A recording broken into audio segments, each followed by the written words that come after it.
Thanks for tuning in.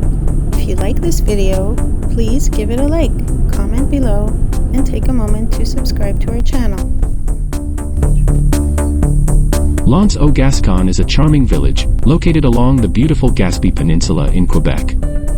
This peaceful community sits right by the Gulf of St. Lawrence, offering stunning views of the water and the rugged coastline. L'Anse au Gascon has a rich history that goes back centuries. The name, Anse au Gascon, means Cove of the Gascons, which refers to the settlers from the Gascony region in France, who arrived here in the 17th century. They were drawn to this area by the abundant fishing opportunities and the natural beauty of the land. This village has always been closely connected to the sea. Fishing has been a way of life here for generations, and you can still see fishing boats along the shore today. The community is also known for its warm hospitality and the strong sense of tradition that locals proudly maintain.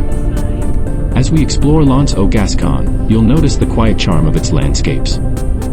The surrounding area is filled with forests, rivers, and rolling hills, making it a perfect spot for nature lovers.